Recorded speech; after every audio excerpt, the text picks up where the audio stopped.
Hello, everyone. Welcome back to another episode of Roll 'em If You Got 'em. I am Carl, as always, joined with Dakota. Hello, everybody.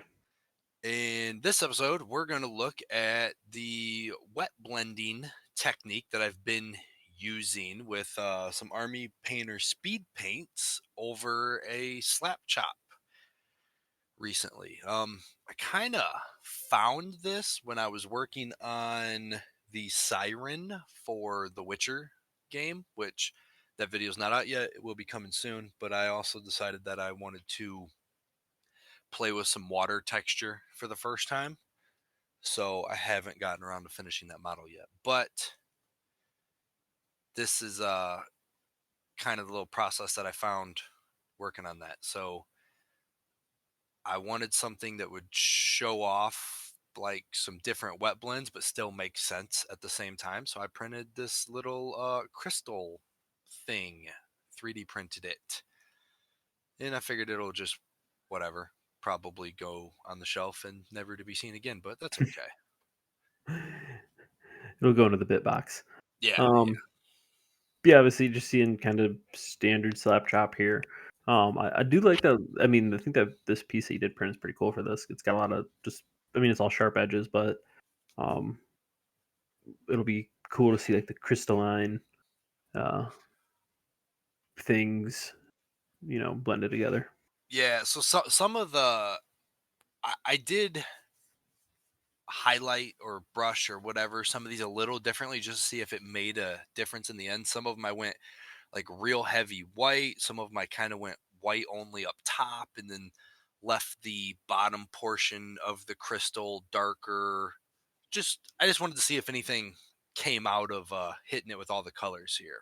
Right, right. And I don't really notice anything, but it still looks cool. So here it is, finished, slap chopped.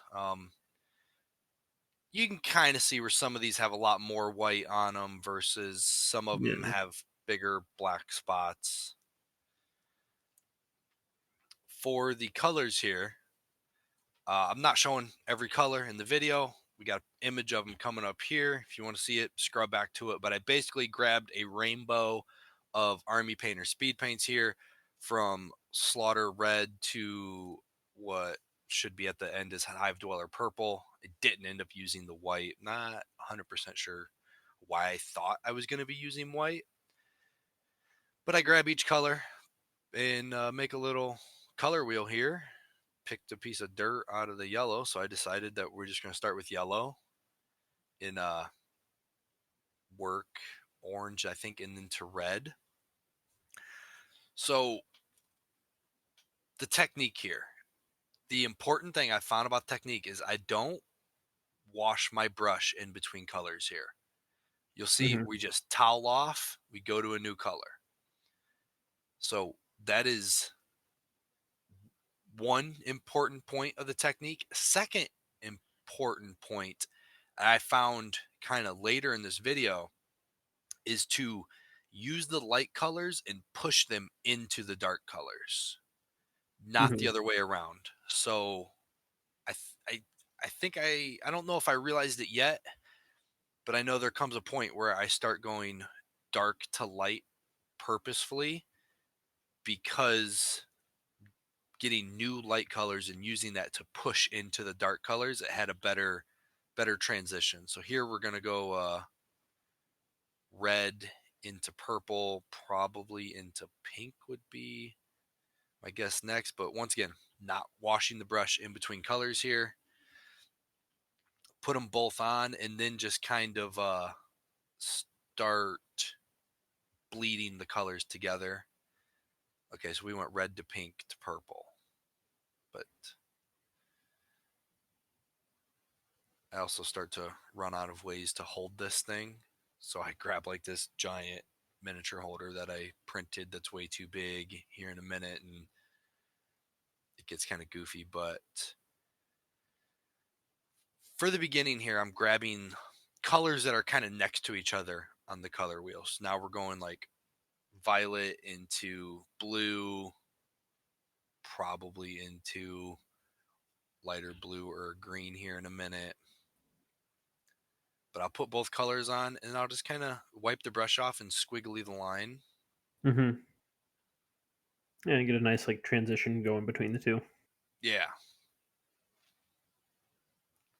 Yeah, it's definitely an interesting technique. I think these, like, speed paints, contrast paints, all these type of paints really lend to doing, like, some quick and easy blending Hmm. and just, like, smooth transitioning, even without, like, using shades in a sense. Yep. So you can see like the yellow, orange, red is starting to dry there, but I did wipe some of it off accidentally by fingering up the model the whole time. So I went back and fixed it. So far, I think we've put the light colors on top every time. Well, no, that purple one was dark on top, but this is just green into yellow. No three colors here, but I put the green on, wipe it off, and then I'm gonna grab yellow again and put it in the yellow and push that into the green. It's um kind of the second important tip, I guess, for making this work. You see there for a second, I pushed the green into the yellow and it really overpowered it, Mhm, yeah. and went back and got some more yellow, pushed that into the green. But yeah, I really like that it came out looking well with. I mean, this is like a no expertise kind of method here. I mean, Mhm, yeah, yeah, yeah. this is way more basic than doing some legitimate wet blending. Mhm, yeah, I know I've done some, legitimate wet blending on a few of the models where I'm had them on my desk for, a month, and Hmm. it's a bit intense because 'cause you're just, like, you're using, like, 3 colors, and you're like, "I'm blending it all to here and trying to make it smooth," and this looks like a very just, like, quick quick method to even, take those slap shop miniatures that you're doing and, like, try to crank them up a notch, like, you're slap chopping because 'cause you're probably trying to do it quickly, obviously, either to use the models, like, in a game or, just to not have a pile of shame, essentially. For But sure, for sure. Mhm. Uh Here's that giant mini holder. It's supposed to you're supposed to use like a rubber band on the inside, but this when I printed this thing, it came off and I was like, this is enormous. I will never use this. And here you are. And here I am. I could see that holder being useful for, uh, like, some big Tyranid models So I just to, think give you a good handle because sometimes those bases just get too big to hold.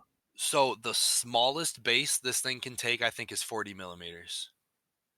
Like anything smaller than 40 and it doesn't close enough, which I'm assuming you can scale the print down. I just printed something. I was like, oh, I want to try one of these handle things. Printed this and was like, oh, I'm gonna need to get a different one of these handle things. Right. But yeah, like a 28 and a 32, it doesn't even hold them. So we're probably at about the point on this thing where I decide I'm gonna stop grabbing colors that make sense. We're no longer going, red, orange, yellow, green, blue, violet. Like right there, that one is orange and purple. I think I started going opposite ends of the color wheel Mhm. and was like, all right, let's see if these blend together. And really, I mean,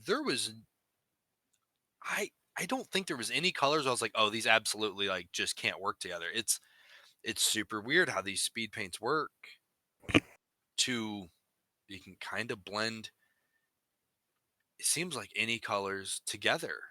Yeah. I mean, it's a very beginner friendly way to kind of practice a more advanced technique. Mhm. Yeah. And especially too, I think, weirdly enough, like, seeing this, um I think this is almost like a great way to be like, man, these are some color combos that I wouldn't have thought of. I mean, I know like I'm really bad with just like colors and accents and like how to match them together. Just your Um, color theory in yeah, general. yeah, like no, Yeah. I ain't got none of that. But this too is just a great way to be like, I'm just gonna take every one of these colors and I'm gonna throw it on here and we're gonna look at it and figure it out. And Yeah. I mean, this is throwing shit against the wall to see what sticks for sure. Like it's a nice little Nice little test here. I think I start messing with the lighting. Just trying to get a little better view on this thing. The green and yellow one that's kind of right up front there. That one looks really cool. Hmm. My little Packers crystal. Yeah, I think there's like an interesting one. I think I saw that like blue one next to it. Oh, the Uh-huh. blue, purple, pink. Mm-hmm. Yeah, that one looks really good. I think that one turned out well. I think it blended nicely, but then also you're getting the speed paints to do what they're supposed to do and like have very bright edges, and it looks pretty cool. Just going down to that dark base where it's like, oh, it looks like it almost like grew out of this in a way. Yeah, I never ended up finishing the base. I kind of couldn't decide anything on it, and I didn't want to mess up the crystals. But I was probably gonna go with something really dark so that the crystals Hmm. popped. But Right. I never really Yeah. got around to finishing the base. I think at this point, I'm like, all right, there's 3, 4 crystals left.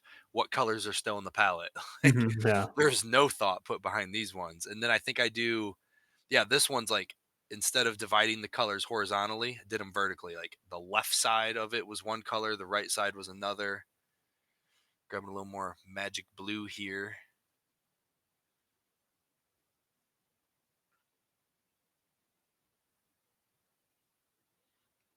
Putting that in with the orange.